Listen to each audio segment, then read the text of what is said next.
새벽 4시 반, 어김없이 눈이 떠졌어요.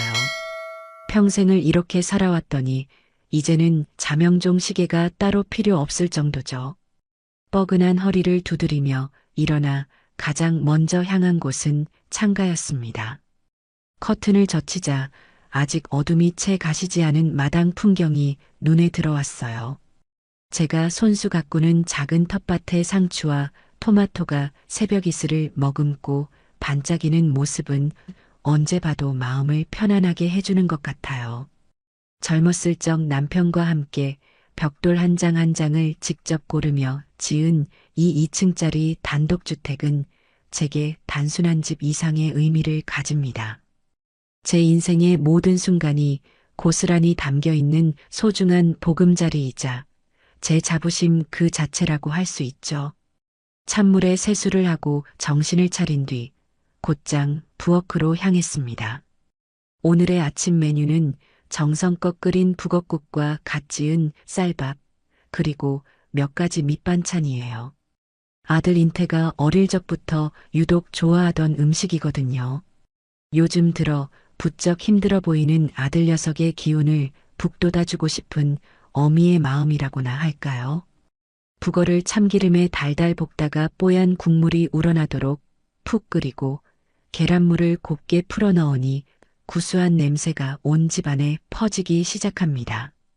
밥솥에서는 김이 모락모락 피어오르고 냉장고에서 꺼낸 밑반찬들을 작은 접시에 정갈하게 옮겨 담으니 어느덧 진수성찬 부럽지 않은 아침 식탁이 차려졌네요. 6시가 조금 넘은 시간, 2층에서 며느리 지우가 내려오는 소리가 들렸습니다. 지우는 잠이 덜 깬 얼굴로 머리를 극적이며 부엌으로 들어오더니 식탁을 한번 쓱 훑어보고는 인상을 찌푸렸어요. 어머니, 아침부터 이렇게 거하게 차리셨어요. 누가 보면 잔칫날인 줄 알겠네요. 일찍 일어난 김에 끓여봤다. 인태도 어제 늦게까지 일한 것 같던데 뜨끈한 국물에 밥 말아먹고 가면 속이 든든하지 않겠니? 아휴 어머니. 인태 씨나 저나 아침부터 이런 거 먹으면 속 더부룩한 거 아시잖아요. 요즘 누가 아침을 이렇게 밥으로 먹어요. 간단하게 시리얼이나 빵으로 때우는 게 훨씬 낫죠. 지우는 제 말은 듣는 둥 마는 둥 하더니 찬장을 열어 알록달록한 시리얼 상자를 꺼내 들었습니다. 와그작와그작 시리얼을 그릇에 쏟아붓고 우유를 부어 먹는 모습을 보니 새벽부터 정성껏 밥을 차린 제 노력이 무색해지는 것 같아 속이 조금 상했죠. 하지만 어쩌겠어요. 요즘 젊은 사람들이 다 그렇다는데 제가 이해해야죠. 잠시 후 잠옷바람의 인태가 부스스한 얼굴로 내려왔습니다. 엄마. 아침부터 웬 북엇국이야? 좋은 일 있어? 네 얼굴이 헬쑥해 보여서 끓였다. 어서 앉아서 한 그릇 하고 가거라. 아, 됐어. 나도 그냥 지우처럼 시리얼 먹을래. 그게 더 편해. 인태는 제 권유를 매몰차게 거절하고는 아내의 옆에 앉아 똑같이 시리얼 그릇에 코를 박았습니다. 그러면서도 시선은 줄곧 손에 든 휴대폰에 고정되어 있었죠. 아내와 눈을 맞추는 법도 저와 대화를 나누는 법도 없었어요. 그저 기계적으로 시리얼을 입에 떠넣으며 화면 속 세상에만 빠져있는 아들의 모습을 보니 우리가 정말 한 집에 사는 가족이 맞나 하는 씁쓸한 생각이 들었습니다. 제가 차린 따뜻한 밥과 국은 식탁 한편에서 외롭게 식어가고 있었어요. 아침 식사 시간 내내 부엌에는 시리얼 씹는 소리와 스마트폰 알림음만이 간간히 울릴 뿐 따뜻한 가족의 대화는 어디에도 없었습니다. 그날 저녁이었어요. 거실 소파에 앉아 텔레비전 드라마를 보고 있는데 아들 내외가 잔뜩 심각한 표정으로 제 앞에 와서 앉았습니다. 평소에는 자기들 방에서 나오지도 않던 녀석들이 나란히 앉아 저를 쳐다보니 무슨 일이 있긴 있구나 싶었죠. 먼저 입을 연 것은 아들 인태였어요. 어머니, 드릴 말씀이 있어요. 그래, 무슨 일이냐? 표정들이 왜 그렇게 심각해? 사실은 제가 정말 괜찮은 사업 아이템을 하나 찾았습니다. 시장 조사도 다 마쳤고 사업 계획서도 완벽하게 준비했어요. 이거 성공만 하면 정말 대박 날 수 있는 기회입니다. 인태는 흥분된 목소리로 자신의 사업 계획에 대해 한참을 설명했습니다. 제가 잘 알아듣지 못하는 전문 용어들을 섞어가며 열변을 토하는 모습이 꼭 어릴 적 장난감 사달라고 조르던 때와 겹쳐 보여 저도 모르게 옅은 미소가 지어졌어요. 하지만 이어지는 말에 저는 웃음기를 거둘 수밖에 없었습니다. 그런데 딱 한 가지, 초기 자본금이 조금 부족합니다. 그래서 말인데 어머니께서 저희를 좀 도와주셨으면 해요. 옆에서 잠자코 듣고만 있던 며느리 지우가 기다렸다는 듯이 거들고 나섰습니다. 어머니, 저희 정말 열심히 할 자신 있어요. 딱 1년만 쓰고 이자까지 쳐서 꼭 갚을게요. 아시잖아요. 어차피 어머니 이 집도 나중에 다 저희 거 될 텐데요. 그냥 나중에 받을 유산 좀 미리 당겨 쓴다고 생각하시면 안 될까요? 며느리의 말은 제 귀에 무척이나 거슬렸어요. 아직 두 눈 시퍼렇게 뜨고 살아있는 사람 앞에서 유산 얘기를 저렇게 쉽게 꺼내는 것도 그렇고 제 재산을 마치 자기들 것인 양 당연하게 생각하는 태도가 괘씸하게 느껴졌죠. 하지만 아들의 간절한 눈빛을 보니 마음이 약해지는 건 어쩔 수 없었습니다. 평생 모은 돈을 사업 자금으로 덜컥 내주는 것이 마음에 걸렸지만 자식이 저렇게까지 부탁하는데 매정하게 거절할 수도 없는 노릇이었어요. 금액이 얼마인데 그러니? 제 질문에 인태는 기다렸다는 듯이 구체적인 액수를 말했습니다. 제가 평생 아끼고 모아온 예금의 상당 부분을 차지하는 결코 적지 않은 금액이었어요. 저는 잠시 고민에 빠졌습니다. 이 돈이 없으면 제 노후가 불안해질 수도 있다는 생각이 들었거든요. 어머니, 저희 못 믿으세요? 저희가 설마 어머니 돈 떼어먹기라도 하겠어요. 인태 씨가 어머니 하나뿐인 아들이잖아요. 지우는 제 망설임을 눈치챘는지 재빠르게 아들을 방패 삼아 저를 압박했습니다. 저는 깊은 한숨을 내쉬며 결심을 굳혔어요. 그래, 내 아들이 성공하겠다는데 어미가 되어서 그 정도도 못 해주랴. 다만 이번만큼은 확실하게 해두어야겠다는 생각이 들었습니다. 좋다. 돈은 빌려주마. 대신 조건이 있다. 조건이요? 어떤 조건인데요? 그냥은 못 빌려준다. 내일 당장 나랑 같이 변호사 사무실에 가자.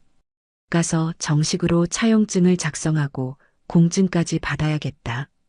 그리고 1년 뒤 오늘 날짜에 반드시 갚겠다는 약속도 서류에 명시할 거야. 그렇게 할 수 있겠니? 제 단호한 말에 아들 내외는 잠시 당황한 기색을 보였습니다. 특히 며느리의 얼굴에는 가족끼리 뭘 그렇게까지 하나 하는 불만이 역력했죠.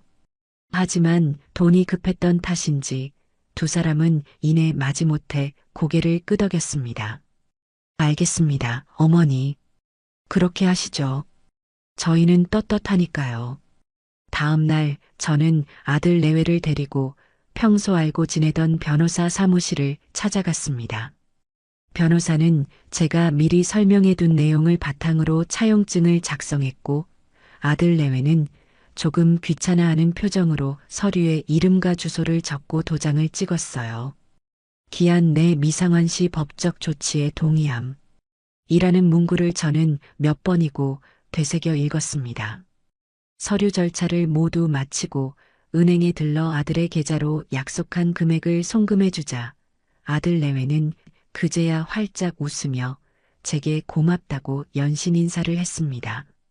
저는 그 모습을 보며 부디 이 결정이 후회 없는 선택이기를, 아들의 사업이 정말로 성공하기를 마음속으로 간절히 빌고 또 빌었어요. 그렇게 아들 내외에게 큰 돈을 빌려주고 정확히 1년이라는 시간이 흘렀습니다. 강산이 변하기에도 부족하지 않은 시간이었죠. 제 일상은 크게 달라지지 않았어요. 여전히 새벽에 일어나 텃밭을 가꾸고 가족들을 위해 아침을 준비하는 것으로 하루를 시작했습니다. 하지만 아들 내외의 삶은 아주 많은 것이 변해 있었어요. 사업이 자리를 잡아가기 시작한 건지 두 사람의 씀씀이가 눈에 띄게 커졌거든요. 인태는 몇 달 지나지 않아 타고 다니던 국산 중형차를 번쩍이는 외제차로 바꿨고 며느리 지우는 매달 새로운 명품 가방과 옷을 사들이기 바빴습니다. 처음에는 저도 아들의 사업이 잘 풀리는 것 같아 기쁜 마음이 컸어요. 고생한 아들이 이제라도 빛을 보는구나 싶어 대견하기도 했죠. 하지만 시간이 흐를수록 마음 한구석이 조금씩 불편해지기 시작했습니다. 두 사람은 돈을 벌기 시작하면서부터 저를 대하는 태도가 미묘하게 달라졌어요. 예전에는 거실에서 함께 텔레비전이라도 보곤 했는데 이제는 퇴근하면 곧장 자기들 방으로 들어가 버리기 일쑤였죠. 주말에 외식이라도 할라치면 어머니, 저희는 친구들이랑 약속 있어요라며 둘만 쏙 빠져나가기 바빴고요. 마치 제가 이 집에 없는 사람인 것처럼 행동하는 날들이 늘어났습니다. 사업이 어떻게 되어 가는지 물어봐도 인태는 엄마. 그런 건 몰라도 돼요. 제가 다 알아서 잘하고 있으니까 걱정 마세요라며 대화를 피하기만 했어요. 그럴 때마다 저는 알 수 없는 거리감과 서운함을 느껴야만 했습니다. 그래도 핏줄인데 하나뿐인 아들인데 설마 저를 속이기야 하겠어. 애써 그렇게 믿으며 약속한 상환 날짜가 되기만을 묵묵히 기다렸습니다. 그리고 마침내 차용증에 명시했던 약속의 그날이 되었습니다. 2026년 10월 8일 달력에 동그라미를 쳐두고 하루하루 손꼽아 기다렸던 날이었죠. 저는 모처럼 아들 내외가 좋아하는 갈비찜을 푸짐하게 준비했어요. 오늘 저녁 식탁에서는 그동안에 서운했던 감정들도 모두 털어버리고 약속을 지켜준 아들을 마음껏 칭찬해 주리라 다짐했습니다. 하지만 저녁 식사 시간이 다 되도록 아들 내외는 감감무소식이었어요. 혹시나 하는 마음에 전화를 걸어보니 며느리는 아주 밝은 목소리로 전화를 받더군요. 어머니, 웬일이세요? 저녁 먹을 시간인데 안 들어오기에 전화해봤다. 어디니? 저희 오늘 백화점 왔어요. 인태 씨 가을 옷도 좀 보고 제 가방도 볼 게 있어서요. 저녁은 밖에서 해결하고 들어갈 테니 저희 신경 쓰지 마시고 먼저 드세요. 지우는 제게 용건을 물어볼 생각도 없이 자기 할 말만 하고는 전화를 끊어버렸습니다. 저는 수화기를 들고 한참을 멍하니 서 있어야 했어요. 오늘이 무슨 날인지 정말 잊어버린 걸까? 아니면 알면서도 일부러 모르는 척하는 걸까? 정성껏 만든 갈비찜이 식탁 위에서 차갑게 식어가는 동안 제 마음도 함께 서늘하게 식어내리는 것 같았습니다. 밤늦게 들어온 아들 내외는 피곤하다는 말만 남긴 채 곧장 2층으로 올라가 버렸고 그날 밤 저는 결국 돈에 대한 이야기는 꺼내지도 못한 채 뒤척이며 밤을 지새워야 했어요. 다음 날 저녁 저는 더 이상 참을 수 없다는 생각에 다시 한번 아들 내외를 식탁에 마주 앉혔습니다. 어제 먹지 못했던 갈비찜을 다시 데우고 애써 아무렇지 않은 척하며 조심스럽게 입을 열었어요. 인태야, 지우야. 어제가 무슨 날이었는지 기억하니? 제 질문에 인태는 밥을 뒤적거리며 시선을 피했고 며느리 지우는 미간을 살짝 찌푸리며 되물었습니다. 어제요? 글쎄요, 무슨 날이었는데요? 1년 전에 너희 사업자금 빌려가면서 돈 갚기로 약속한 날이었잖니. 차용증에도 분명히 명시해놨는데 벌써 잊은 건 아니겠지. 제 말에 식탁의 분위기는 순식간에 싸늘하게 얼어붙었습니다. 인태는 기다렸다는 듯이 들고 있던 숟가락을 탁 소리나게 내려놓으며 소리를 높였어요. 아, 어머니. 제가 지금 한창 사업 확장 때문에 재투자해야 할 시기라고 말씀드렸잖아요. 그런데 그걸 지금 달라고 하시면 어떡해요? 사업 흐름이라는 게 있는데 너무하시네요. 아들의 뻔뻔한 태도에 기가 막혔지만 저는 애써 침착함을 유지하며 차분하게 말했습니다. 사업 흐름도 중요하지만 약속은 약속 아니냐. 너희가 먼저 1년 뒤에 꼭 갚겠다고 나랑 약속을 했잖니. 나도 그 돈이 필요한 일이 생길 수 있는 거고. 필요한 일이요? 어머니가 돈 쓰실 일이 뭐가 있으세요? 저희가 매달 생활비도 넉넉하게 드리고 있잖아요. 이번에는 며느리가 날카롭게 말을 잘랐습니다. 매달 주는 생활비라고 해봤자 이 넓은 집의 관리비와 식비에도 턱없이 부족한 금액이었는데 마치 큰 돈이라도 주는 것처럼 생색을 내는 모습에 헛웃음이 나왔어요.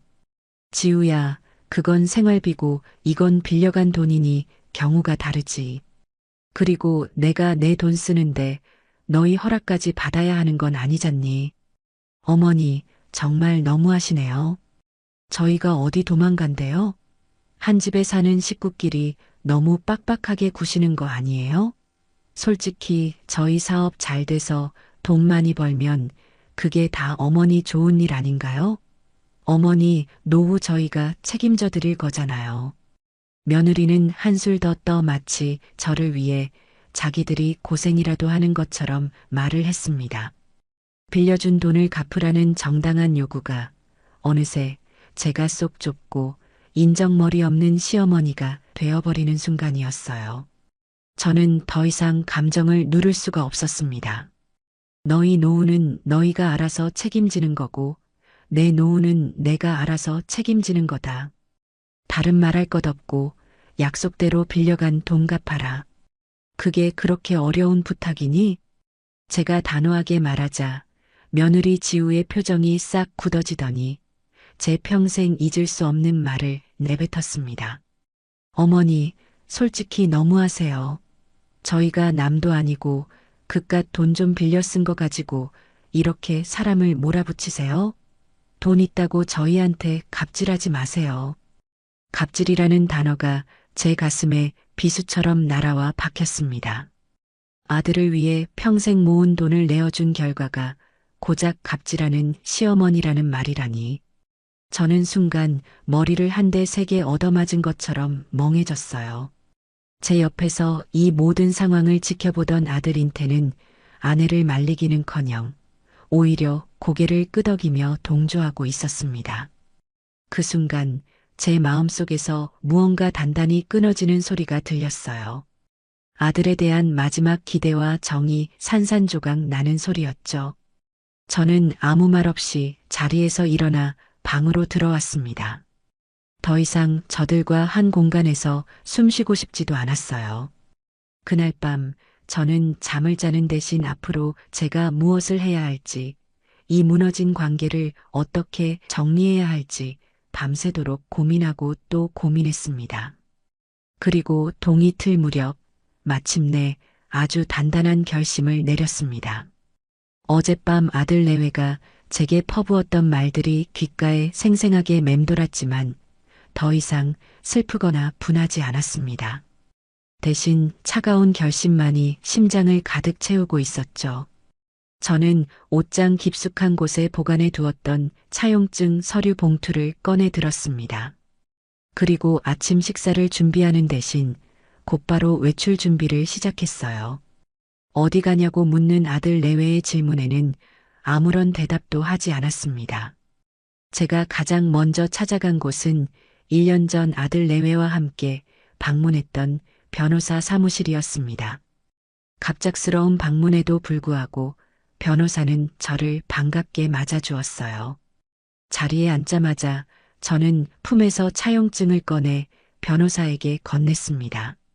변호사님, 이것 좀 다시 한번 봐주시겠어요? 변호사는 서류를 꼼꼼히 살피더니 고개를 끄덕였습니다. 네, 어르신. 1년 전에 작성하셨던 금전 소비 대차 계약서네요. 공증까지 완벽하게 되어 있어서 법적으로 아무런 문제가 없는 서류입니다. 아들 녀석들이 약속한 날짜가 지났는데도 돈을 갚을 생각을 안 합니다. 오히려 돈으로 갑질을 한다며 제게 큰 소리를 치더군요. 제 말에 변호사는 잠시 안타깝다는 표정을 짓더니 이내 단호한 목소리로 말했습니다. 어르신, 법적으로 어르신께는 이 돈을 돌려받을 정당한 권리가 있습니다. 차용증에 명시된 대로 지금이라도 당장 지급 명령을 신청하거나 민사소송을 제기할 수 있어요. 아드님 명의로 된 재산에 가압류를 거는 방법도 있고요. 변호사의 말을 듣는 동안 제 결심은 더욱 확고해졌습니다. 법적인 절차를 밟아 돈을 돌려받는 것도 중요하지만 저는 그보다 더 근본적인 조치를 취해야겠다고 마음먹었어요. 제 아들과 며느리에게 권리와 책임이라는 것이 얼마나 무서운 것인지 뼈저리게 가르쳐 줄 필요가 있었습니다. 변호사님, 혹시 제 집에서 아들 내외를 내보낼 수도 있을까요? 집은 제 명의로 되어 있고 아들 내외는 아무런 데가 없이 그냥 들어와서 살고 있습니다. 물론입니다, 어르신. 그 집은 어르신의 소유권이 명확한 재산입니다. 자녀라고 해서 무상으로 거주할 권리를 영원히 주장할 수는 없어요. 정당한 퇴거 요구에 불응할 시에는 명도소송을 통해 강제로 내보낼 수도 있습니다. 변호사와의 상담을 마치고 사무실을 나서자 아침 햇살이 유난히 눈부시게 느껴졌습니다. 제 마음을 짓누르고 있던 무거운 안개가 걷히고 가야 할 길이 선명하게 보이는 듯 했어요. 집에 돌아오자 아들 내외는 소파에 나란히 앉아 텔레비전을 보며 낄낄거리고 있었습니다.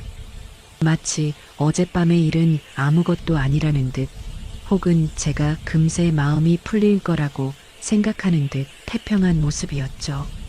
저는 그 둘의 앞에 서서 차분하지만 단호한 목소리로 통보했습니다. 너희 둘 내 말 잘 듣거라. 제 목소리에 두 사람은 마지못해 텔레비전에서 시선을 떼고 저를 쳐다봤습니다. 어젯밤 너희가 한 말 나는 똑똑히 기억하고 있다. 너희 말대로 나는 더 이상 돈으로 너희에게 갑질을 하고 싶지 않구나. 그러니 빌려간 돈을 갚을 생각이 없다면 내가 무상으로 제공하고 있는 이 집에서 살 자격도 없는 것 같다. 네. 어머니, 그게 지금 무슨 말씀이세요? 며느리 지우가 황당하다는 표정으로 되물었어요. 말 그대로다. 한 달의 시간을 줄 테니 그 안에 이 집에서 이사 나갈 준비를 하거라. 만약 돈을 갚는다면 없던 일로 하겠지만 그렇지 않다면 너희는 이 집에서 나가야 한다. 제 폭탄 선언에 아들 내외는 잠시 말을 잃고 서로의 얼굴만 쳐다보더니 이내 코웃음을 치며 웃기 시작했습니다. 어머니, 지금 농담하시는 거죠? 저희를 내쫓겠다니요. 말이 되는 소리를 하세요. 농담이 아니다. 나는 지금 아주 진지하게 말하는 거다. 이건 단순한 부탁이 아니라 이 집의 소유주로서 너희에게 하는 정식 통보다. 와, 정말 너무하시네. 아들이 사업 좀 힘들다고 하소연했더니 이제는 집까지 뺏으시겠다? 어머니 정말 이렇게까지 인정머리 없는 분이셨어요? 인태는 적반하장으로 제게 소리를 질렀고 지우는 팔짱을 끼고 비웃으며 말했습니다. 됐어, 여보. 어머니 지금 화나셔서 저러시는 거야. 며칠 지나면 또 언제 그랬냐는 듯이 밥 차려주실걸. 우리 그냥 못 들은 걸로 하자. 두 사람은 제 말을 심각하게 받아들이기는커녕 나이든 노인의 치기 어린 화풀이 정도로 여기는 것 같았습니다. 저는 더 이상 그들과 말을 섞을 필요가 없다는 것을 깨닫고 그대로 몸을 돌려 현관을 나섰습니다. 제게는 이제 말싸움을 할 시간이 없었어요. 곧바로 행동으로 보여줄 차례였죠. 제가 향한 곳은 동네에서 가장 크고 신뢰도가 높기로 소문난 부동산 사무소였습니다. 유리문을 열고 안으로 들어서자 깔끔한 정장 차림의 젊은 여성이 자리에서 일어나 저를 맞이했어요. 명패에는 공인중개사 박선영이라고 적혀 있었습니다. 어서 오세요, 어르신. 무슨 일로 오셨어요? 집 구하시는 거예요? 아니요, 집을 내놓으려고요. 저는 박선영 소장의 맞은편 의자에 앉아 단호하게 말했습니다. 제가 살고 있는 2층짜리 단독주택인데 2층 전체를 세놓고 싶습니다. 박 소장은 조금 놀란 눈치였지만 이내 침착하게 물었습니다. 2층에요? 그럼 지금은 누가 살고 있나요? 아들 내외가 살고 있습니다. 제 대답에 박 소장의 얼굴에 잠시 당혹스러운 기색이 스쳤지만 그녀는 프로답게 내색하지 않고 제 이야기를 더 들어주었습니다. 저는 자초지종을 길게 설명하지 않았어요. 그저 개인적인 사정으로 아들 내외가 한 달 안에 이사를 나가게 되어서 새로운 세입자를 구하려고 합니다. 라고만 말했죠. 그리고 제가 원하는 보증금 액수를 정확하게 전달했습니다. 보증금은 아들 내외에게 빌려준 돈과 똑같은 금액으로 받을 겁니다. 그 돈을 받아야만 제 숨통이 트일 것 같거든요. 제 단호한 태도와 목소리에 담긴 무게를 느낀 것인지 박선영 소장은 더 이상 제 개인적인 사정을 묻지 않았습니다. 대신 제 편에 서서 일을 확실하게 처리해 주겠다는 믿음직한 눈빛으로 저를 바라보며 말했어요. 알겠습니다, 어르신. 사정이 어떠하시든 저는 어르신의 의뢰를 받은 공인중개사로서 최선을 다해 도와드리겠습니다. 어르신께서 원하시는 조건에 맞는 좋은 세입자, 제가 책임지고 찾아드리죠. 젊고 똑 부러지는 박 소장의 말을 듣고 있으니 답답했던 속이 조금은 후련해지는 기분이었습니다. 저 혼자였다면 막막하고 외로웠을 이 싸움에 든든한 지원군을 얻은 것 같았어요. 저는 그 자리에서 바로 박 소장과 부동산 중개 계약을 맺고 사무실을 나섰습니다. 이제 주사위는 던져졌고 더 이상 되돌릴 수 없는 길이 시작된 것이었죠. 박선영 소장과 계약을 맺은 다음 날부터 저희 집은 낯선 사람들의 방문으로 분주해지기 시작했습니다. 박 소장은 정말 유능한 사람이었어요. 제가 의뢰한 지 하루 만에 인터넷과 부동산 네트워크에 매물을 올렸고 그걸 보고 연락한 예비 세입자들이 쉴 새 없이 집을 보러 찾아왔죠. 저는 1층에 머물며 조용히 손님들을 맞이했지만 2층에 사는 아들 내외는 이런 상황이 무척이나 마음에 들지 않는 모양이었습니다. 첫 번째 손님이 집을 보러 온 날이었어요. 박 소장이 조심스럽게 현관문을 열고 젊은 부부를 안내해 들어왔습니다. 여기가 1층 거실이고요. 주방이랑 안방이 있습니다. 저희가 볼 곳은 2층인데 잠시 양해를 구하고 올라가 보겠습니다. 박 소장이 계단 쪽으로 손님을 이끌자 때마침 2층에서 내려오던 며느리 지우와 마주쳤습니다. 지우는 일부러 잠옷바람에 머리는 산발을 한 채로 손님들을 위아래로 훑어보며 비아냥거리듯 말했어요. 어머, 누구세요? 남의 집에 함부로 들어오시면 어떡해요? 아, 사모님. 여기 부동산입니다. 2층 보러 손님이 오셔서요. 미리 말씀 못 드려 죄송합니다. 박 소장이 정중하게 사과했지만 지우는 들은 척도 하지 않고 손님들을 향해 쏘아붙였습니다. 이 집 보러 오셨다고요? 아이고, 헛걸음하셨네. 이 집, 겉만 멀쩡하지 속은 엉망이에요. 비만 오면 천장에서 물이 뚝뚝 떨어지고 겨울에는 우풍이 얼마나 심한지 보일러를 아무리 틀어도 냉골이라니까요. 갑작스러운 며느리의 방해에 젊은 부부는 당황한 기색이 역력했고 박 소장의 얼굴도 딱딱하게 굳어졌습니다. 결국 그 손님들은 집을 제대로 구경도 하지 못하고 서둘러 돌아가야만 했어요.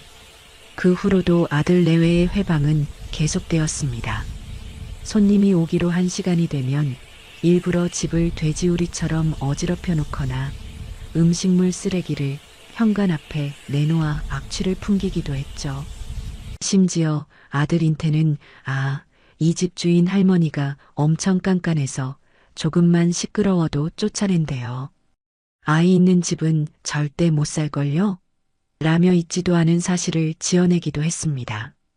몇 번이나 손님을 그냥 돌려보내야 했던 박 소장은 결국 저를 찾아와 조심스럽게 말했어요. 어르신, 이렇게 계속 방해하시면 집을 보여주기가 힘듭니다. 계약도 성사되기 어렵고요. 미안해요, 박 소장. 내 아들 녀석들이 저렇게까지 철이 없을 줄은 몰랐네요. 아닙니다, 어르신. 사과하실 일이 아니죠. 이런 경우는 종종 있습니다. 제가 알아서 잘 대처해 볼게요. 어르신께서는 너무 마음 쓰지 마세요. 박 소장은 저를 안심시킨 뒤 다음 손님을 데려왔을 때부터는 다른 전략을 사용하기 시작했습니다. 집을 보여주기 전에 미리 예비 세입자들에게 상황을 솔직하게 설명하는 것이었죠. 지금 보실 집은 어르신께서 자녀분들과 조금 다툼이 있으셔서 그래요. 그래서 아마 집을 보시는 동안 아드님이나 며느님이 조금 비협조적으로 나올 수도 있습니다. 하지만 그분들 말씀은 신경 쓰지 않으셔도 됩니다. 집 자체는 제가 여러 번 확인했는데 누수나 단열 문제 전혀 없고 아주 튼튼하게 잘 지어진 집입니다. 혹시라도 걱정되시면 계약서에 입주 후 발생하는 모든 하자는 임대인이 책임지고 즉시 수리한다는 특약 사항을 명시해 드리겠습니다. 제가 책임지고 보증하는 집이니 믿으셔도 좋습니다. 박 소장의 똑 부러지고 신뢰감 있는 설명 덕분이었을까요? 그 후부터는 아들 내외가 옆에서 아무리 회방을 놓아도 손님들은 크게 동요하지 않고 집을 꼼꼼하게 살펴보기 시작했습니다. 어떤 손님은 오히려 저를 안쓰럽게 쳐다보며 어르신께서 마음고생이 심하시겠어요 라며 위로를 건네기도 했죠. 하지만 아들 내외의 방해 공작이 계속되자 저는 이대로는 안 되겠다는 생각이 들었습니다. 박 소장의 조언을 받아 저는 법적인 절차를 통해 제 의사를 보다 명확하게 전달하기로 결심했어요. 며칠 후 우체국을 통해 내용 증명 우편을 아들 내외 앞으로 발송했습니다. 그 서류에는 변호사의 자문을 받아 작성한 내용이 담겨 있었죠. 귀하는 2025년 10월 8일 임대인 이영순으로부터 빌려간 금전의 상환을 이행하지 않았으며 현재 거주 중인 주택에 대한 정당한 거주 권한이 없음을 알립니다. 이에 본 내용 증명을 통해 2026년 11월 30일까지 해당 주택에서 퇴거할 것을 정식으로 요구하는 바이며 만일 기한 내에 이행하지 않을 시 명도소송을 포함한 모든 법적 조치를 취할 것임을 고지합니다. 그날 오후 우체국 집배원 아저씨가 저희 집 초인종을 눌렀습니다. 2층에 있던 며느리가 귀찮다는 듯이 내려와 문을 열었고 집배원은 본인 확인을 한 뒤 서류를 건네며 수령 확인 서명을 요구했어요. 김인태 씨나 서지우 씨 계신가요? 법원 등기인데 본인이 직접 수령하셔야 합니다. 법원이라는 말에 지우의 얼굴이 하얗게 질렸습니다. 떨리는 손으로 서류를 받아든 며느리는 봉투에 적힌 발신인 이영순과 내용 증명이라는 글자를 보고는 그대로 얼어붙어 버렸어요. 그제야 제가 단순히 화가 나서 하는 말이 아니라 정말로 법적인 절차를 밟고 있다는 사실을 깨달은 것이죠. 그날 저녁 퇴근하고 돌아온 아들 인태 역시 책상 위에 놓인 내용 증명 서류를 보고는 사색이 되었습니다. 두 사람은 더 이상 이전처럼 콧방귀를 뀌거나 저를 비웃지 못했어요. 대신 자기들 방에 틀어박혀 심각한 얼굴로 무언가 소곤거리는 소리가 1층까지 들려왔습니다. 현실을 부정하던 아들 내외의 얼굴에 드디어 짙은 불안감의 그림자가 드리워지기 시작한 순간이었습니다. 내용 증명을 받은 이후 아들 내외는 며칠 동안 죽은 듯이 조용했습니다. 이전처럼 제게 대들거나 비아냥거리는 대신 저와 마주치는 것 자체를 피하는 것 같았어요. 하지만 그들이 제 결정을 순순히 받아들인 것은 아니었습니다. 그들 나름의 마지막 저항은 집을 보러 오는 예비 세입자들을 향한 교묘한 방해 공작으로 이어졌죠. 대놓고 험담을 하지는 않았지만 손님들이 2층에 올라가면 일부러 부부싸움을 하는 척 고성을 지르거나 화장실 변기물을 계속 내려서 수압이 약한 것처럼 보이게 만드는 등 유치한 방법들을 동원했습니다. 박선영 소장은 그런 상황에서도 당황하지 않고 노련하게 대처했지만 그런 날들이 반복될수록 제 마음도 조금씩 지쳐가는 것을 느꼈어요. 그러던 어느 날 오후였습니다. 그날도 박 소장은 새로운 예비 세입자와 함께 집을 방문했어요. 이번에는 어린아이의 손을 잡고 온 젊은 부부였습니다. 남편은 선한 인상에 예의가 발랐고 아내는 단아하고 따뜻한 미소를 지닌 사람이었어요. 5살쯤 되어 보이는 여자아이는 처음 보는 저를 향해 배꼽 인사를 꾸벅하더군요.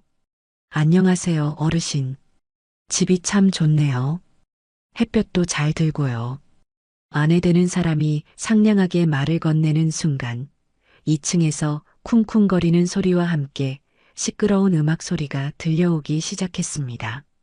누가 들어도 일부러 내는 소음이었죠. 젊은 부부의 얼굴에 잠시 난감한 기색이 스쳤지만 남편은 이내 아이의 눈높이에 맞춰 몸을 낮추고는 속삭였습니다. 유라야, 위층에 형아가 사나보다. 신나는 음악을 듣고 있네.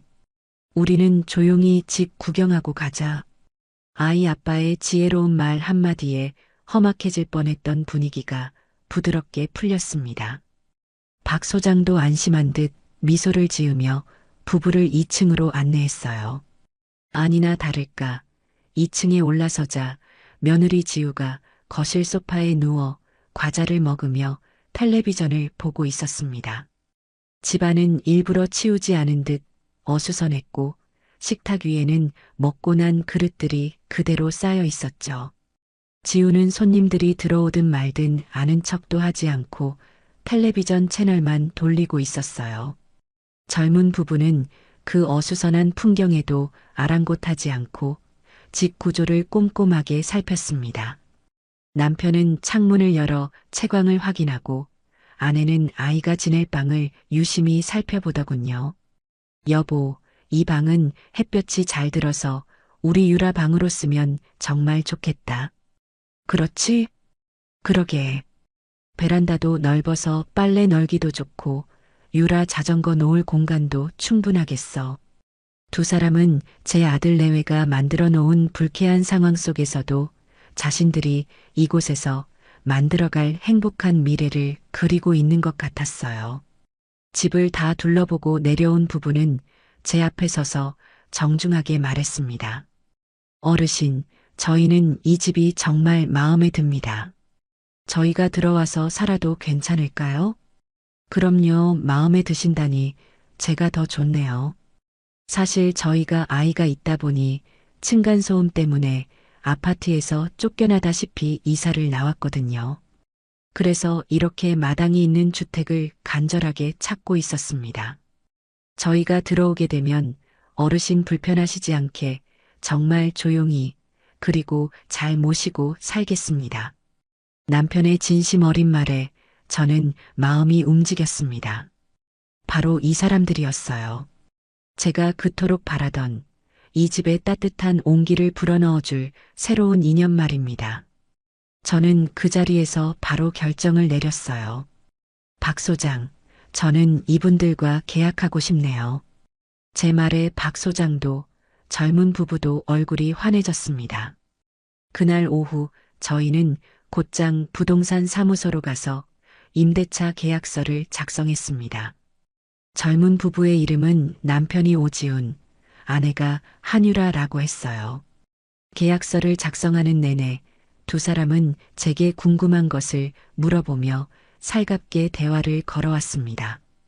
어르신은 어떤 음식을 좋아하세요? 근처에 다닐 만한 좋은 병원은 어디에 있나요? 마치 오래전부터 알고 지낸 사이처럼 편안한 분위기가 이어졌죠. 계약서에 도장을 찍고 저는 박 소장의 도움을 받아 제 은행 계좌번호를 알려주었습니다. 잠시 후 오지훈 씨가 휴대폰으로 무언가를 몇 번 누르더니 제게 화면을 보여주었어요. 어르신, 약속된 보증금 전액 이체해드렸습니다. 확인 한번 부탁드립니다. 곧이어 제 휴대폰에서 띵동하는 경쾌한 알림음이 울렸습니다. 문자 메시지를 확인하는 순간 저는 저도 모르게 숨을 깊게 내쉬었어요. 제 통장에는 정확히 1년 전 아들 인태의 통장으로 사라졌던 그 금액이 고스란히 찍혀 있었습니다. 그 숫자를 보는 순간 단순히 돈이 들어왔다는 기쁨을 넘어선 무언가 뜨겁고 뭉클한 감정이 가슴 깊은 곳에서부터 차올랐어요. 이건 그냥 돈이 아니었습니다. 제 아들에게 무시당했던 저의 인생이었고 며느리에게 갑질이라 모욕당했던 저의 자존심이었으며 제 힘으로 온전히 되찾은 저의 권리였습니다. 저는 오지훈 씨 부부를 향해 진심으로 고개 숙여 감사 인사를 전했어요. 집으로 돌아오는 발걸음이 그렇게 가벼울 수가 없었습니다. 현관문을 열고 들어서자 거실 소파에 앉아있던 아들 내외가 저를 쳐다봤어요. 저는 조금 전 부동산에서 작성한 따끈따끈한 임대차 계약서, 사본을 두 사람 앞에 테이블 위에 조용히 올려놓았습니다. 이게 뭐예요, 어머니? 지우가 날카로운 목소리로 물었지만 저는 대답 대신 계약서 내용을 직접 확인하라는 듯 눈짓만 했습니다. 서류를 집어든 인태의 손이 미세하게 떨리는 것이 보였어요. 계약서에 적힌 새로운 세입자의 이름과 선명하게 찍힌 제 도장, 그리고 입주 날짜를 확인한 인태의 얼굴은 하얗게 질려갔습니다. 어머니, 이게 진짜예요? 정말로 계약을 하셨다고요? 그래, 진짜다. 보증금도 이미 다 받았고, 이제 너희는 이달 말까지 이 집에서 나가야 한다. 계약서에 적힌 대로 새로운 세입자가 다음 달 1일에 이사를 들어올 예정이니까. 제 담담한 통보에 아들 내외는 더 이상 비웃거나 농담으로 치부하지 못했습니다. 현실을 마주한 두 사람의 얼굴에 당혹감과 공포가 뒤섞여 나타났어요. 며느리 지우가 먼저 자리에서 벌떡 일어나 제게 소리치기 시작했습니다. 어머니, 진짜 왜 이러세요? 저희를 정말 길바닥에 나앉으라는 거예요? 어떻게 아들한테 이렇게까지 하실 수가 있어요? 길바닥에 나앉는 건 너희 사정이지 내 사정은 아니다. 내가 너희에게 충분한 시간을 주지 않았니? 돈을 갚든 집을 나가든 선택하라고 했을 텐데. 아니, 그래도 그렇지.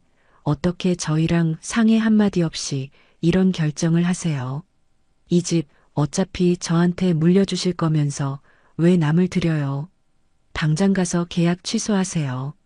아들 인태는 이제 거의 울먹이며 제게 매달렸습니다.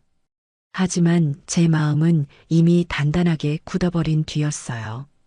인태야, 이 집은 아직 내 집이다. 그리고 내가 내 재산을 어떻게 처분할지는 온전히 내 결정에 달린 문제야. 너는 더 이상 이 문제에 대해 왈가왈부할 자격이 없다. 상해, 너희야말로 내 돈 빌려가서 탕진할 때 나랑 상해 한마디라도 했었니?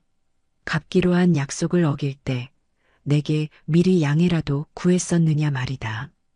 제 차가운 일침에 두 사람은 아무런 대답도 하지 못했습니다. 그들의 마지막 발악은 그렇게 허무하게 끝이 났어요. 더 이상 저를 설득하거나 협박할 수 없다는 것을 깨달은 두 사람은 망연자실한 표정으로 소파에 주저앉았습니다. 그날 이후 저희 집에는 무겁고 서먹한 침묵만이 감돌았습니다. 약속한 이사 날이 밝았습니다. 그날 아침 하늘은 유난히 맑고 푸르렀어요. 저는 평소처럼 새벽에 일어나 마당을 쓸고 텃밭에 물을 주었습니다. 하지만 아침 식사는 준비하지 않았어요. 더 이상 제가 차려주는 밥을 먹을 사람도 먹을 자격이 있는 사람도 없다고 생각했기 때문이죠. 오전 9시가 되자 집 앞에 커다란 이삿짐 센터 트럭이 도착했습니다. 건장한 작업복 차림의 직원 서너 명이 집 안으로 들어와 분주하게 움직이기 시작했어요. 저는 거실 창가에 조용히 서서 그 모든 광경을 지켜보았습니다. 아들 내외는 밤새 잠을 설쳤는지 퀭한 눈으로 짐 싸는 것을 감독하고 있었습니다. 두 사람 사이에는 아무런 대화도 오가지 않았어요. 그저 이삿짐 센터 직원들이 가구를 옮기고 상자를 나르는 모습을 망연하게 바라볼 뿐이었죠. 며느리 지우가 아끼던 명품 가방들이 담긴 상자가 나갈 때, 아들 인태가 아끼던 골프채 가방이 실려 나갈 때, 두 사람의 얼굴에 스쳐가는 허망한 표정을 저는 똑똑히 보았습니다. 그들이 그토록 소중하게 여겼던 것들이 이 집을 나서는 순간 얼마나 초라해 보이는지요. 작업이 한창 진행될 무렵 며느리 지우가 이삿짐 센터 직원들 들으라는 듯 큰 소리로 제게 불평을 늘어놓기 시작했습니다. 어머니는 정말 피도 눈물도 없으시네. 자식이 집에서 쫓겨나는데 나와서 도와주지는 못할 망정 저렇게 구경만 하고 계시니 동네 사람들 보기 창피하지도 않으세요? 돈 때문에 자식도 내쫓는 독한 시어머니라고 온 동네에 소문날까봐 겁나지도 않으시냐고요. 하지만 지우의 의도와는 달리 이삿짐 센터 직원들은 묵묵히 자기 할 일만 할 뿐 아무도 그녀의 말에 관심을 주지 않았습니다. 오히려 흘깃 저를 쳐다보는 그들의 눈빛에는 동정심마저 서려 있는 것 같았어요. 저는 아무런 대꾸도 하지 않았습니다. 이제 와서 저런 말에 상처받거나 흔들릴 제가 아니었거든요. 점심시간이 지나고 2층에 있던 모든 짐이 트럭에 실리자 그동안 북적거리던 집 안이 휑하게 비어버렸습니다. 텅 빈 공간에 작업자들의 발소리가 유난히 크게 울렸어요. 모든 작업이 끝나고 아들 내외가 마지막으로 제 앞에 섰습니다. 인태는 차마 제 얼굴을 쳐다보지 못하고 고개를 푹 숙이고 있었고 지우는 여전히 분이 풀리지 않는다는 듯 저를 날카롭게 쏘아보고 있었죠. 어머니, 저희 정말 갑니다. 나중에 후회하셔도 소용없어요. 그래, 잘 가거라. 가서 고생 좀 해봐야 세상 무서운 줄 알겠지. 제 담담한 인사에 며느리는 입술을 깨물며 돌아섰고 아들은 끝까지 아무 말 없이 아내의 뒤를 따라 나섰습니다. 현관문이 닫히고 이삿짐 트럭이 골목을 빠져나가는 소리가 멀어지자 집 안에는 완벽한 정적만이 남았습니다. 저는 한참 동안 그 자리에 서서 텅 빈 2층으로 올라가는 계단을 바라보았어요. 시원섭섭하다는 말이 이럴 때 쓰는 걸까? 마음 한구석이 아예 시리지 않다면 거짓말이겠지만 그보다는 더 큰 해방감과 안도감이 밀려왔습니다. 아들 내외가 떠나고 1시간쯤 지났을까요? 집 앞 골목이 다시 한번 소란스러워졌습니다. 이번에는 조금 더 작은 이삿짐 트럭이 멈춰섰고 그 뒤로 오지훈 씨 부부와 귀여운 딸 유라가 내리는 모습이 보였어요. 새로운 세입자가 이사를 들어오는 것이었죠. 어르신, 저희 왔어요. 아내 유라 씨가 밝은 목소리로 저를 부르며 현관으로 들어섰습니다. 그녀의 손에는 김이 모락모락 나는 따뜻한 시루떡이 들려 있었어요. 이사하는 날에는 떡을 나눠 먹어야 정이 쌓인다고 하더라고요. 어르신 먼저 맛보시라고 가지고 왔어요. 아이고, 뭘 이런 걸 다. 어서 들어와요. 짐은 천천히 옮기고요. 오지훈 씨네 가족의 이사는 제 아들 내외의 이사와는 모든 것이 달랐습니다. 그들의 이사에는 희망과 설렘, 그리고 웃음이 가득했어요.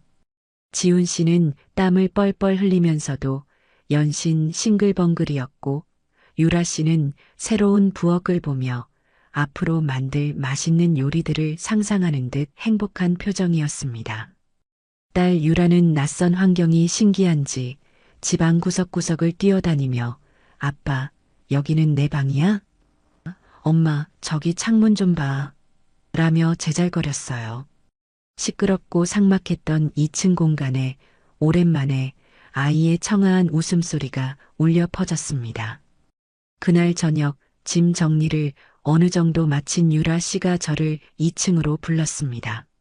어르신, 저희 아직 짐 정리가 다 안 돼서 변변한 반찬은 없지만 같이 저녁 식사해요. 오늘 저희의 첫 저녁 식사에 어르신을 꼭 초대하고 싶었어요. 저는 기쁜 마음으로 그 초대에 응했습니다. 2층 식탁에는 새로 이사온 집에서 먹는 첫 끼니라고는 믿기지 않을 만큼 정성스럽게 차려진 저녁상이 준비되어 있었어요. 지훈 씨는 제게 연신 고기를 권했고, 유라 씨는 제 밥그릇이 빈틈없이 반찬을 놓아주었습니다. 딸 유라는 작은 손으로 상추쌈을 싸서 할머니, 아하세요. 라며 제 입에 넣어주기도 했죠. 그 순간 저는 정말 오랜만에 가족과 함께하는 식사의 따뜻함을 느낄 수 있었습니다. 아들 내외와 함께 살 때는 단 한 번도 느껴보지 못했던 소박하지만 진정한 행복이었어요. 그날 이후 제 삶에는 뜻밖의 평화가 찾아왔습니다. 오지훈 씨 부부는 저를 정말 친어머니처럼, 아니 그 이상으로 살뜰하게 챙겨주었어요. 유라 씨는 시장에 갈 때마다 제게 필요한 것은 없는지 먼저 물어봐 주었고, 종종 자기가 만든 특별한 반찬이라며 제 부엌에 슬그머니 내려놓고 가곤 했습니다. 지훈 씨는 퇴근길에 마당 전구가 나간 것을 보고는 말없이 새 것으로 갈아 끼워 주었고, 주말에는 2층에서 들려오는 톱질 소리에 나가보면 제 텃밭 옆에 놓을 작은 평상을 뚝딱뚝딱 만들고 있기도 했죠. 무엇보다 저를 가장 행복하게 해준 것은 5살 배기 유라였습니다. 유라는 유치원에 다녀오면 가장 먼저 1층으로 달려와 제 품에 안기곤 했어요. 할머니, 오늘 유치원에서 그림 그렸는데 이거 할머니 선물이에요. 라며 꼬깃꼬깃한 그림을 내미는 아이를 보고 있으면 세상 모든 시름이 다 잊히는 것 같았죠. 저는 유라와 함께 텃밭에 물을 주고 마당에서 그림을 그리고 동화책을 읽어주며 하루하루를 보냈습니다. 제 집은 더 이상 텅 빈 둥지가 아니었어요. 핏줄은 아니지만 서로를 존중하고 아껴주는 새로운 가족으로 인해 제 마음은 하루가 다르게 따뜻하게 채워지고 있었습니다. 그렇게 평화로운 날들이 흐르던 어느 날, 저는 박선영 소장에게서 안부 전화를 받았습니다. 박 소장은 계약이 끝난 후에도 종종 전화를 걸어 제가 잘 지내는지, 새로운 세입자와의 관계는 원만한지 등을 세심하게 챙겨주곤 했어요. 어르신, 잘 지내시죠? 오지훈 시내랑은 별 문제 없으시고요? 그럼요. 박 소장 덕분에 제가 요즘 아주 호강하며 지냅니다. 저렇게 착하고 좋은 사람들을 만나게 해줘서 정말 고마워요. 한참 동안 기분 좋은 대화를 나누던 중 박 소장이 조금 망설이는 목소리로 조심스럽게 입을 열었습니다. 저기, 어르신 혹시 아드님 소식은 듣고 계신가요? 아니요. 그 녀석들이 집 나간 뒤로 전화 한 통, 문자 한 통 없었어요. 아마 저볼 면목이 없으니 연락을 못하는 거겠지요. 그게 제가 오늘 다른 부동산 사장님들 모임에 나갔다가 우연히 아드님 소식을 좀 듣게 돼서요. 안 좋은 소식이라 전해드려야 하나 망설였는데 그래도 어르신께서 알고는 계셔야 할 것 같아서요. 박 소장이 전해준 소식은 제 예상에서 크게 벗어나지 않았습니다. 아들 인태가 호언장담했던 그 대박 사업은 결국 시작한 지 몇 달 만에 완전히 실패로 끝났다고 해요. 시장 조사를 제대로 하지 않은 채 유행만 쫓아 무리하게 시작한 사업은 애초에 성공 가능성이 희박했다는 것이었죠. 결국 아들은 제게 빌려간 돈은 물론 추가로 은행과 제2금융권에서 대출받은 돈까지 모두 날리고 빈털터리가 되었다고 합니다. 지금은 빚독촉에 시달리며 며느리와 함께 보증금도 거의 없는 아주 작고 허름한 월세방으로 이사를 갔다는 소식이었어요. 박 소장의 말을 듣는 제 마음은 복잡 미묘했습니다. 쌤통이다 하는 마음이 아주 없었다면 거짓말이겠죠. 하지만 그보다는 그럴 줄 알았다는 씁쓸함과 안타까움이 더 컸습니다. 제 말을 무시하고 자기들 욕심만 채우려던 결과가 결국 저런 것이구나 싶었죠. 며칠 뒤 저는 장을 보기 위해 동네 시장을 찾았습니다. 한참 채소를 고르고 있는데 시장 입구 쪽에서 익숙한 실루엣이 눈에 들어왔어요. 값싼 오토바이를 타고 배달통을 맨 채 어느 식당 앞에서 음식을 받아들고 있는 젊은 남자. 제 아들 인태였습니다. 번쩍이는 외제차를 타고 다니던 모습은 온데간데 없고 헬멧 아래로 보이는 아들의 얼굴은 햇볕에 그을리고 피로에 절어무척이나 지쳐 보였어요. 인태는 주변을 둘러볼 여유도 없이 음식을 받아들고는 서둘러 오토바이 시동을 걸고 어디론가 사라졌습니다. 그 짧은 순간 저는 저도 모르게 채소 좌판 뒤로 몸을 숨겼습니다. 아들의 초라한 모습을 마주할 용기가 없었던 것인지도 모르겠어요. 그날 저녁 저는 식사를 하는 내내 목이 메어 밥을 제대로 넘길 수가 없었습니다. 시간은 속절없이 흘러 어느덧 쌀쌀한 바람이 부는 늦가을이 되었습니다.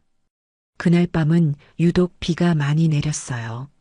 창문을 때리는 빗소리를 들으며 잠을 청하려던 순간 제 휴대폰이 요란하게 울리기 시작했습니다. 화면에는 하나뿐인 아들이라고 저장된 인태의 이름이 떠 있었어요. 집을 나간 이후 처음으로 걸려온 전화였습니다. 저는 잠시 망설이다가 조심스럽게 통화 버튼을 눌렀습니다. 여보세요. 엄마. 수화기 너머로 들려오는 아들의 목소리는 술에 잔뜩 취해 있었습니다. 그리고 그 목소리에는 깊은 절망과 원망이 뒤섞여 있었죠. 엄마, 내가 왜 이렇게 됐을까? 내가 뭘 그렇게 잘못했다고 세상이 나한테만 이러는 걸까? 아들은 하소연하듯 자기의 신세를 한탄하기 시작했습니다. 저는 아무 말 없이 듣고만 있었어요. 다 그 여자 때문이야. 서지우, 그 여자가 나를 이렇게 만들었어. 자기 허영심 채우려고 나를 부추겨서 무리하게 사업 시작하게 만들더니 이제 와서는 돈 못 번다고 나를 벌레 보듯이 쳐다봐. 매일 싸우고 서로 저주하고 여기가 지옥이야, 엄마. 여기가 지옥이라고. 아들의 울부짖음에 가까운 절규가 전화기 너머로 생생하게 전해져 왔습니다. 며느리를 탓하는 아들의 모습이 한심하게 느껴졌지만 그 목소리에 담긴 고통의 무게는 제 가슴을 무겁게 짓눌렀어요. 그래서 나한테 뭘 원하는데? 지금이라도 다시 돈이라도 빌려달라는 말이냐? 제 차가운 물음에 아들은 한참 동안 아무 말이 없었습니다. 수화기 너머로 거친 숨소리와 함께 흐느끼는 소리만이 희미하게 들려왔어요. 잠시 후 아들은 거의 기어들어가는 목소리로 중얼거렸습니다. 아니야 엄마. 그냥 엄마가 끓여주던 북엇국이 먹고 싶어서. 따뜻한 집밥이 너무 그리워서 전화했어. 미안해, 엄마. 내가 다 잘못했어. 그 말을 끝으로 전화는 끊어졌습니다. 저는 끊어진 전화를 붙잡고 한동안 움직일 수가 없었어요. 창밖에서는 여전히 차가운 가을비가 세차게 내리고 있었습니다. 제 볼 위로 뜨거운 눈물이 흐르는 것을 저는 막을 수가 없었습니다. 아들의 술 취한 전화 한 통은 제 평화롭던 일상에 작지만 깊은 파문을 남겼습니다. 그날 이후 저는 밤에 잠을 설치는 날이 많아졌어요. 행여나 아들에게 무슨 일이 생긴 건 아닐까? 며느리와 싸우다 못할 짓이라도 한 건 아닐까? 애써 외면하려 해도 머릿속을 떠나지 않는 걱정은 어쩔 수가 없더군요. 녀석들이 밉고 괘씸한 마음은 여전했지만 지옥에서 살고 있다는 아들의 절규는 밤마다 제 심장을 서늘하게 짓눌렀습니다. 제 마음을 눈치채기라도 한 건지 2층의 유란의 가족은 제게 더 큰 활력소가 되어주려 애쓰는 것 같았어요. 특히 5살 배기 유라는 하루가 다르게 제게 더 큰 애정을 표현했습니다. 어느 날 오후 유치원에서 돌아온 유라가 제 방으로 달려와서는 제 등 뒤로 무언가를 황급히 숨겼습니다. 할머니, 눈 감아 보세요. 제가 선물 준비했어요. 아이고, 우리 강아지. 무슨 선물을 준비했을까? 제가 웃으며 눈을 감자 유라가 작은 손으로 제 손바닥 위에 무언가를 올려주었습니다. 손에 닿는 감촉은 꼬깃꼬깃한 도화지였어요. 눈을 떠보니 그곳에는 유라가 직접 그린 그림 한 장이 놓여 있었습니다. 아직 선 하나 제대로 긋기 힘든 아이가 온 힘을 다해 그린 그림이었죠. 커다랗게 웃고 있는 사람 얼굴 옆에 그것보다는 조금 작은 얼굴이 그려져 있고 그 옆에는 아주 작은 강아지 같은 형체가 함께 웃고 있었어요. 유라가 작은 손가락으로 그림을 짚어가며 설명을 시작했습니다.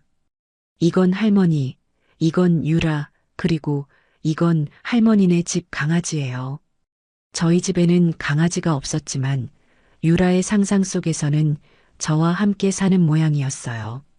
그림 밑에는 선생님의 도움을 받아 쓴 듯한 삐뚤빼뚤한 글씨가 적혀 있었습니다. 우리 할머니 사랑해요. 세상에서 제일 좋아요.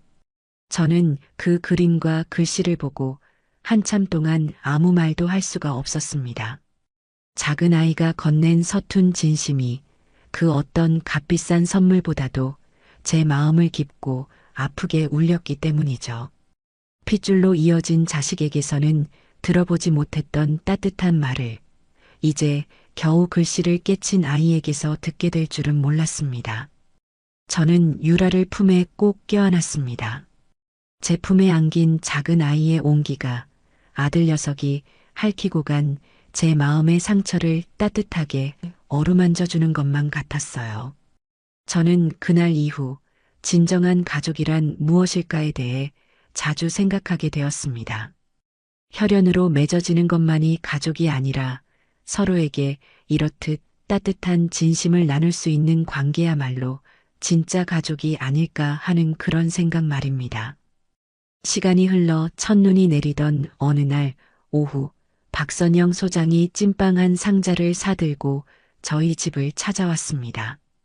어르신, 첫눈도 오고 날도 추운데 따뜻하게 잘 지내시나 궁금해서 와봤어요. 이 근처에 볼 일이 있었거든요.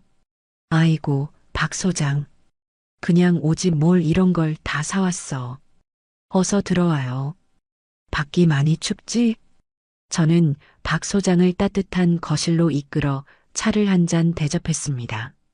요즘 어떻게 지내는지, 유란의 가족과는 잘 지내는지 등 기분 좋은 안부를 나누던 중 박 소장이 문득 생각났다는 듯이 조심스럽게 말을 꺼냈어요. 어르신, 제가 지난주에 이 근처 식당 사장님이랑 계약할 일이 있어서 만났는데요. 거기서 아드님 얘기를 들었어요. 인태 말이요? 그 녀석이 거기서 뭘 어쨌다고. 아드님이 그 식당 주방에서 설거지 일을 하신대요. 그런데 사장님이 칭찬을 입이 마르도록 하시더라고요. 처음에는 솔직히 좀 의심스러웠대요. 멀끔하게 생긴 젊은 사람이 험한 일을 하겠다고 찾아왔는데 며칠 하다 도망갈 줄 알았다는 거죠. 그런데 웬걸 누구보다 일찍 출근해서 제일 늦게까지 남아서 굳은 일을 도맡아 하더랍니다. 박 소장의 말에 저는 저도 모르게 귀를 기울였습니다. 처음에는 말수도 없고 표정도 어두워서 다들 좀 어려워했는데 요즘은 먼저 나서서 동료들도 챙기고 쉬는 시간에는 식당 구석에서 사업 관련 서적을 그렇게 열심히 읽는다고 해요. 사장님이 그러시는데 사람이 몇 달 사이에 완전히 달라졌다고 저렇게 성실한 청년은 정말 오랜만에 본다면서 나중에는 꼭 크게 될 사람 같다고 하시더라고요. 참, 며느님도 근처 마트에서 계산원으로 일하신대요. 두 분 다 정말 열심히 사시는 것 같았어요. 박 소장의 전언을 듣는 제 마음은 만감이 교차했습니다. 아들이 고생한다는 소식에 가슴 한편이 아려왔지만 동시에 아주 오랜만에 아들에 대한 희미한 대견함 같은 감정이 피어올랐어요.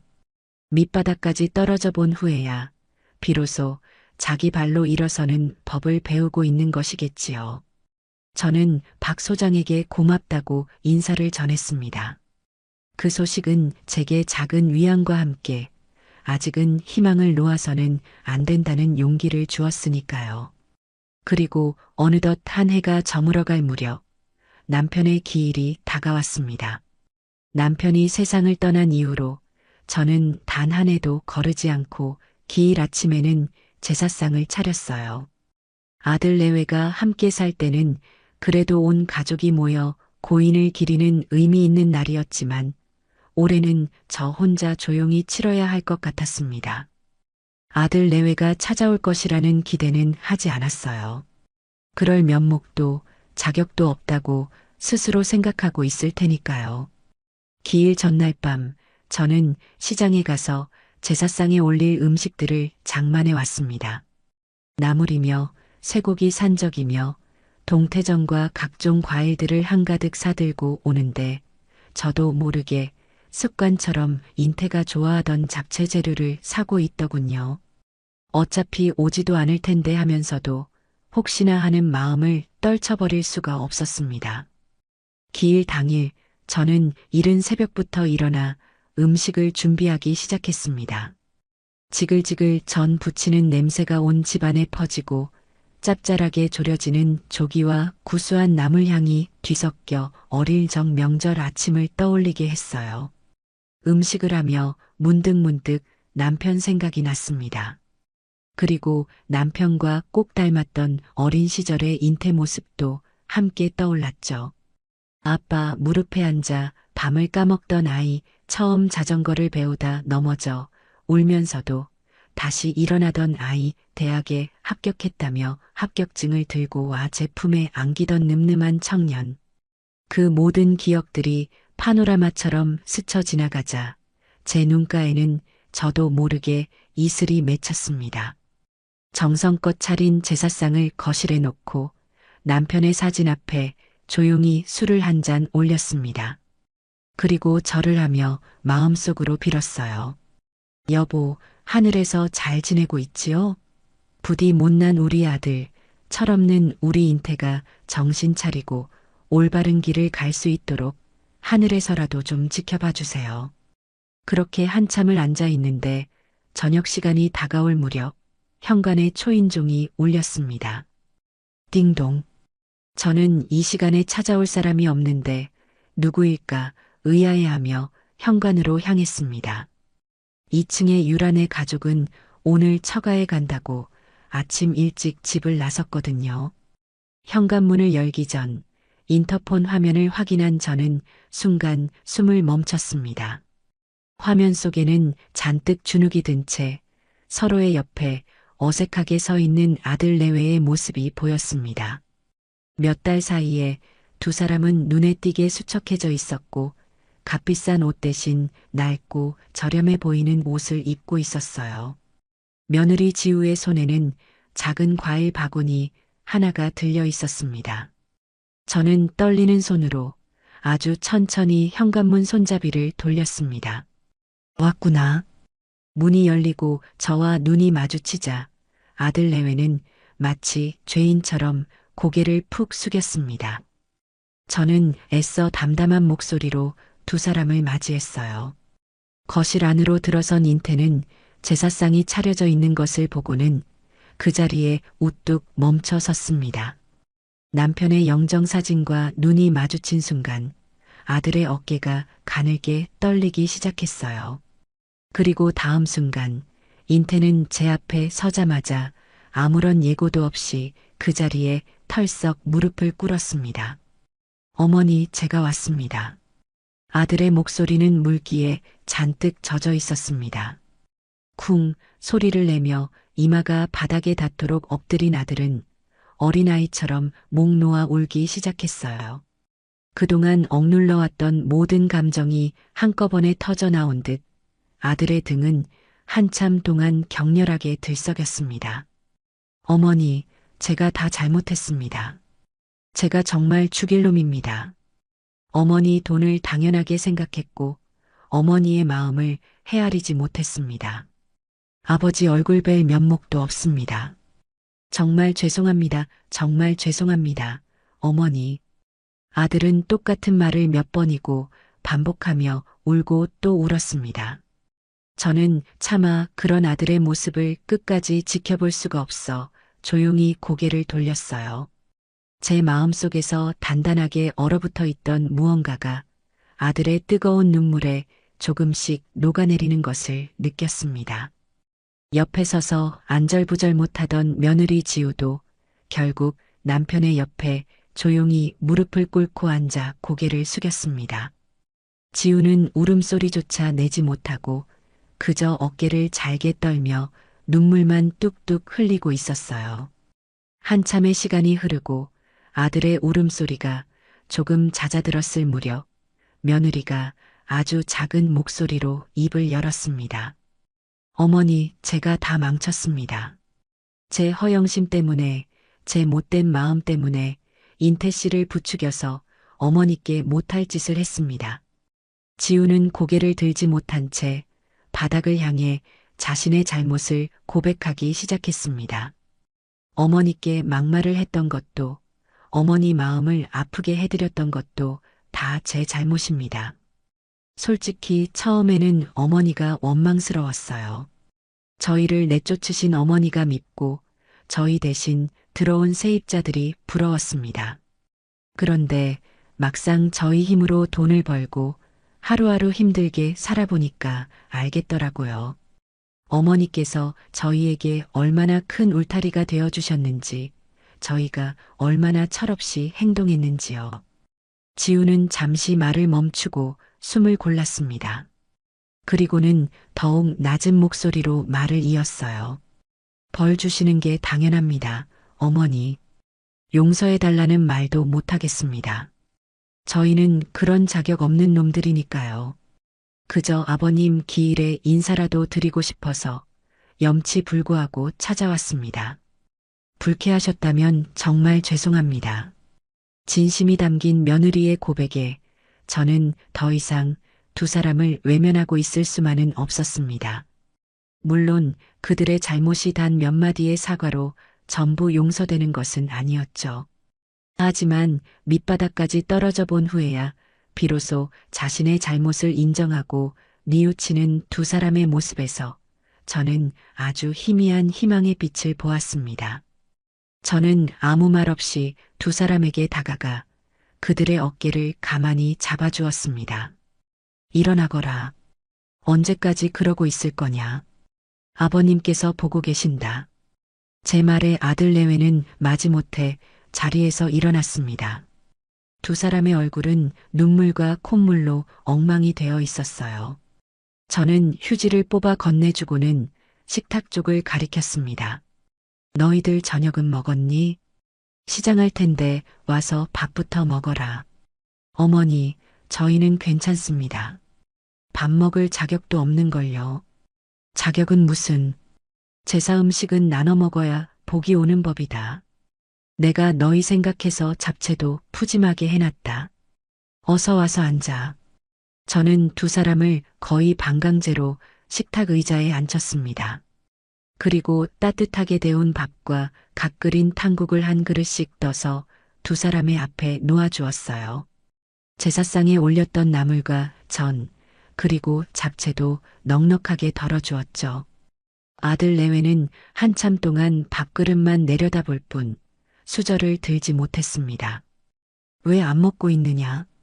음식이 입에 안 맞아? 아닙니다, 어머니. 아닙니다. 인태는 겨우 수저를 들고 밥을 한술 떴습니다. 그리고는 마치 몇 년은 굶은 사람처럼 허겁지겁 밥을 먹기 시작했어요. 입안 가득 음식을 채운 아들의 눈에서는 또다시 굵은 눈물방울이 뚝뚝 떨어져 밥그릇 안으로 흘러내렸습니다. 며느리 지우 역시 소리 없이 눈물을 흘리며 아주 천천히 음식을 씹어 삼켰어요. 저는 그저 아무 말 없이 맞은편에 앉아 두 사람이 밥을 다 먹을 때까지 조용히 지켜봐 주었습니다. 그날의 저녁 식탁에는 아무런 대화도 오가지 않았습니다. 하지만 밥그릇을 비우는 소리, 간간이 터져 나오는 흐느낌, 그리고 따뜻한 음식의 온기가 뒤섞여 그 어떤 말보다도 더 깊은 용서와 화해의 메시지를 전하고 있었어요. 아들 내외가 눈물의 저녁 식사를 마쳤을 때 거실에는 무겁지만 이전과는 다른 종류의 침묵이 흘렀습니다. 원망과 분노 대신 슬픔과 후회, 그리고 아주 작은 온기가 섞인 그런 침묵이었죠. 설거지를 마치고 돌아온 저는 여전히 고개를 숙인 채 제 처분만을 기다리고 있는 두 사람의 앞에 작은 통장 하나를 내려놓았습니다. 이게 뭐예요, 어머니? 인태가 조심스럽게 물었어요. 열어보거라. 아들은 떨리는 손으로 통장을 펼쳤습니다. 그 안에는 두 사람이 지금 사는 월세방보다는 훨씬 나은 작은 아파트의 보증금 정도는 될 만한 금액이 들어 있었어요. 순간 두 사람의 눈이 휘둥그레졌습니다. 어머니, 저희는 이거 받을 수 없습니다. 저희가 저지른 짓이 있는데 어떻게 또 어머니께 손을 벌리겠어요. 지우가 황급히 손사래를 치며 말했지만 저는 단호하게 고개를 저었습니다. 이건 너희에게 그냥 주는 돈이 아니다. 똑똑히 들어.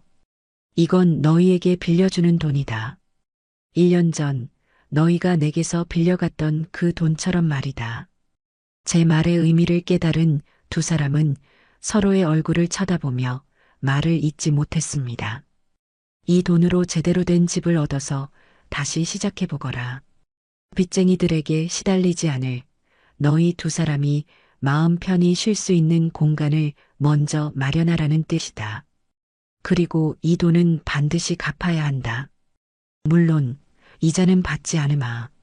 대신 이자를 갚는 셈 치고 앞으로 한 달에 한 번, 매월 마지막 주 토요일 저녁에는 반드시 이 집에 찾아와서 나와 함께 밥을 먹어야 한다. 그게 내가 너희에게 거는 조건이다. 할 수 있겠니? 제 제안에 아들 내외는 감격한 표정으로 연신 고개를 끄덕였습니다. 돈을 주시는 것보다 앞으로 정기적으로 찾아와 밥을 먹으라는 그 말이 두 사람에게는 진정한 용서의 의미로 다가왔을 겁니다. 네, 어머니. 꼭 그렇게 하겠습니다. 정말 감사합니다. 주신 돈은 한 푼도 허투루 쓰지 않고 정말 열심히 살아서 꼭 갚겠습니다. 그리고 매달 잊지 않고 꼭 찾아뵙겠습니다. 아들의 목소리에는 이전과는 비교할 수 없는 굳은 책임감과 의지가 담겨 있었습니다. 바로 그때였어요. 현관 비밀번호 누르는 소리가 들리더니 2층의 유란의 가족이 집 안으로 들어섰습니다. 처가에 갔다가 생각보다 일찍 돌아온 모양이었어요. 어르신, 저희 다녀왔습니다. 유라 씨의 밝은 목소리에 거실에 있던 우리 세 사람은 모두 깜짝 놀라 현관 쪽을 쳐다봤습니다. 갑작스러운 상황에 아들 내외는 어쩔 줄 몰라 하며 자리에서 일어났고 유란의 가족 역시 거실에 있는 두 사람을 보고는 잠시 당황한 표정을 지었어요. 어색하고 불편한 침묵이 잠시 흘렀습니다. 그 침묵을 깬 것은 아들 인태였어요. 인태는 오지훈 씨 부부를 향해 깊이 고개를 숙였습니다. 저 그동안 저희 때문에 마음고생 많으셨습니다. 그리고 저희 어머니 잘 보살펴 주셔서 정말 감사합니다. 옆에 있던 며느리 지우 역시 함께 고개를 숙이며 말했습니다. 정말 죄송했습니다. 앞으로도 저희 어머니 잘 좀 부탁드립니다. 두 사람의 진심 어린 사과와 부탁에 마음씨 고운 오지훈 씨 부부는 오히려 손사래를 치며 웃어 보였습니다. 아닙니다. 저희가 오히려 어르신 덕분에 편안하게 잘 지내는 걸요. 두 분도 앞으로 좋은 일만 가득하시길 바랍니다. 그 짧은 대화 속에서 저는 얽히고 설켰던 모든 관계가 제자리를 찾아가는 것을 느낄 수 있었습니다. 제 옛 가족은 새로운 가족에게 정중하게 저를 부탁했고, 제 새로운 가족은 그들을 따뜻하게 배려해 주었죠. 그날 밤 아들 내외는 새로운 희망을 품고 돌아갔습니다. 저는 두 사람이 나가는 뒷모습을 보며 더 이상 그들을 원망하지 않기로 마음먹었어요. 몇 주 뒤 저는 마당 평상에 앉아 따스한 가을 햇살을 즐기고 있었습니다. 2층에서는 유란의 가족의 웃음소리가 간간히 들려왔고 제 텃밭의 배추는 어느새 속이 꽉 차 곧 김장을 해야 할 때가 왔음을 알리고 있었죠. 그때 제 휴대폰으로 문자 메시지 한 통이 도착했습니다. 아들에게서 온 사진이었습니다. 사진 속에는 작지만 깨끗하게 정돈된 집 거실을 배경으로 아들 내외가 환하게 웃고 있는 모습이 담겨 있었어요. 그리고 그 아래에는 짧은 글이 적혀 있었습니다. 어머니, 덕분에 새보금자리로 이사 잘 마쳤습니다. 다음 주 토요일 저녁에 밥 먹으러 갈게요. 사랑합니다, 어머니. 저는 그 사진과 메시지를 보고 한참 동안 미소를 지었어요. 저는 전쟁에서 이긴 것이 아니었어요. 그저 제 삶과 자존심을 지켜냈을 뿐이고 그 과정에서 제 아들 내외는 스스로 성장할 기회를 얻었을 뿐이죠. 저는 이제야 진정한 가족의 의미를 어렴풋이 알 것 같았습니다. 그것은 소유나 의무가 아니라 서로를 존중하는 거리와 따뜻한 밥 한 끼를 나눌 수 있는 마음이라는 것을요. 멀리서 저를 발견한 유라가 할머니 하고 외치며 달려와 제 품에 안겼어요. 저는 유라를 꼭 껴안으며 제 인생에서 가장 평화롭고 충만한 가을 오후를 조용히 만끽했습니다. 겠습니다. 겠습니다. 겠습니다. 겠습니다. 겠습니다.